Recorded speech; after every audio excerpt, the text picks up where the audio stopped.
Welcome back to the Property Forum Chat Show with me, Nicholas Woolwork, and today I'm joined by Tim Bennett from Vantage Finance and Judith Bilby from Red Brick Wealth. We're going to dive straight into the questions now, and I've got one for you, Judith. This is from Alex from Scotland. If you have a JV partner and are building a portfolio together, which includes buy-to-hold property, what's the best way to give each other flexible exit options while still protecting your own cash investment? I think, again, it's going to come down to the contract and to make sure that you know before you have built the portfolio what your exit's going to be. I would suggest that having an option where one can buy the other out, where you agree a certain period, perhaps agreed points throughout the contract, where you can refinance or resell. And you know, I think both the finance option and the sale option, or transferring assets to one another amongst the portfolio, are all really good options. But I think it just needs to be very clear from the outset, during the terms, the valuations, and exactly how that is going to, the mechanics of how that's going to happen, because the valuations can be a real point of conflict in that exit. That's a good point, yeah, because different valuers can take a different view on a different day, so you need to agree the mechanism in advance. Agree the mechanism and the timing, and then stick to it. Just, again, the devil is in the detail, make sure the contract reflects that. And just really have a good understanding of what your JV partner and yourself, obviously everybody's situation changes, but what's the ideal, what do they want, and what's the timing that they're looking for in yourself, and then work around that. Yeah, it's not all about contracts. That's a way to put in your agreement, basically. So have good open discussions about what your goals are, how likely you both might want to hold that property for, and then you can discuss the mechanics of the contract sort of after you've figured out what your joint goal is. You do need joint goals in a JV. Very much so. I think that's true, and to have really a real similar outlook with the timings. A flip, a 2-year plan, a 3-year plan, a 5-year plan, or even beyond. To make sure that they marry well. Because even if it's the ideal joint venture partner, if their goals aren't the same as yours, then it's probably not going to be the right partnership for you. Yeah, definitely. And sometimes the deal stipulates what you need to do. Certain deals will be obvious ones to resell quickly. Others might be holders, so you need that flexibility and agreement in advance. Exactly, that's a really good point, because I think as the deals come along, they actually can dictate to you in many ways what the greatest GDV of that site is going to be. Yeah. Whether it's going to be to hold it, whether it's an up and coming area, whether it's already experienced the growth and you can capitalise on that by an immediate resale. It's even during that discussion, it just shows you what the relationship is you need to have with your joint venture partner to be able to just. All of these issues are things that will get thrown at you. So how are you going to deal with them? Deal with the unexpected. Yeah. I think that's often harder with more structured finance that Tim deals with, in that that's less flexible than the JV route. So it certainly has its place, and it's a good way of, in my opinion, exiting a longer term deal when you are holding something. But the joint venture opportunities and finance opportunities are there to kind of give you that added flexibility in the early stages of a development deal. Yeah. So you can tweak your model as you go. Right, let's move on to another question for Tim now. This is from Sally from Kent. She says, I have a number of buy-to-let property investments that I have mortgages on, but I'm now looking at flipping properties brought through an auction. In terms of an estimated 3-month renovation turnaround time following the purchase, what type of investment finance would be best for me to use? How do the interest levels differ across the various finance options?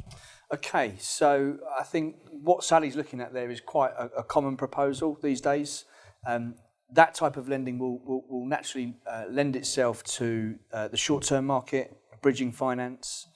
Particularly when you're buying at auction, you tend to have time sensitivity there. So auctions, you need the money quickly. You've got to complete quick, yes, or you miss out. So auctions, I think, normally about 28 days in which to complete on. So bridging loans can be arranged within that timescale. The other thing as well is if you're looking to do works to a property, a conventional buy-to-let mortgage, they don't allow for that at all. So a bridging loan will let you go in, do whatever works you want to do, add your value, and then it gives you the ability to pay that off without early repayment charges as well. The interest rates are going to be slightly higher on that sort of lending. With the high level of risk associated. I would say that it is a competitive market out there. I mean, it's awash with lenders at the moment. But with the kind of the renovation refurb market, you're looking anywhere between 0.7 to 1.25% per month on something like that. But as I say, no exit charges at all. But the bridging market is one that has grown exponentially over the last few years. It's become much more of the mainstream now, and it really does provide a fast and flexible funding, which is invaluable to property professionals. Yeah, okay. I think if you were going to start off as well, thinking about how that links into a JV and creating you a track record, that's a really good way to demonstrate, to use that finance, to demonstrate that you've got the ability to do that using that short-term finance, and then take that as a case study out to potential joint venture partners, and that it's a really good starting point. Definitely, that makes sense. Okay, let's go over to a question from Hamid from Bradford. I have some property development experience, mainly single property refurbs, but I'd like to do larger development. I prefer to have a more experienced JV partner with me for a larger project, but wondered how I can get more experienced investors interested in a JV with me. If I sourced and secured the deal, would this give me good enough leverage? Would they be only looking at the JV with someone with more experience? Where would be the best possible place to look? I can draw on personal experience from that, is that that has literally been my journey, that I went out and sourced a fantastic site with the specific intention to take it to a more experienced JV partner. And if you can find a site that works, it's profitable, and works in every way, then you've demonstrated that you've got that ability to source, and you're basically showing that you have that capability. So the deal kind of talks for itself, doesn't it? The deal talks for itself. Yeah. And you've got to remember that people have different elements that they bring to the partner. That the experienced JV partner will give you the help and the guidance if you're prepared to do the work, and then both of you work from that. So I think that's a really good strategy. I think it's a great focus, but just really focus on the deal and make sure that you're taking deals that those joint venture partners of that level of experience would expect to take on themselves. There's just no point in taking anything that is too small for them. Yeah, so find the right deal for the right investor. Find the right deal for the right investor with the right experience that you're looking for, and again, take your time and make sure that you're doing it professionally with all of the background, as if you were going to go to a finance institution. You apply those same rules to a JV partner, and I think that's a really good strategy. Definitely. And in terms of finding the best place to look for these JV partners, obviously the Property Forum's got its own sub-forum to help you find investors or developments. There's relationships going on there, but there are many other places, aren't there?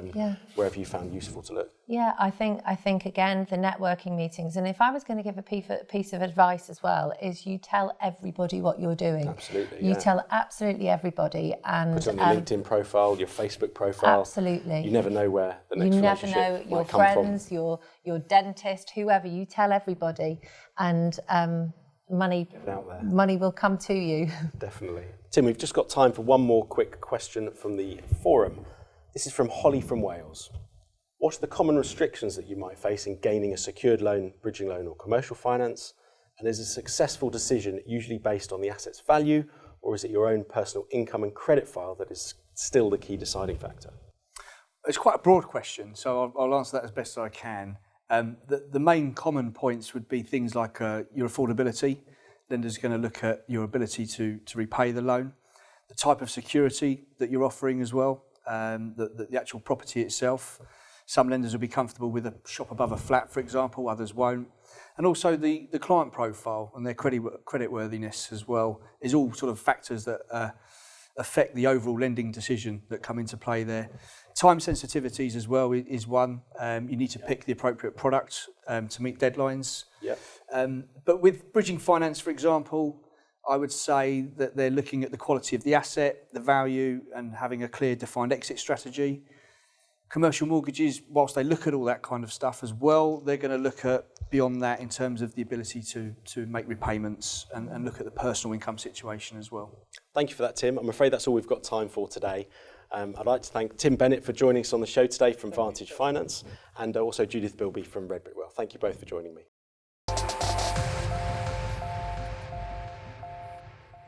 Thanks for watching Property Forum Chat Show, the place to talk property on TV. And don't forget, we're also online 24/7 at propertyforum.com. I look forward to chatting with you on the forum.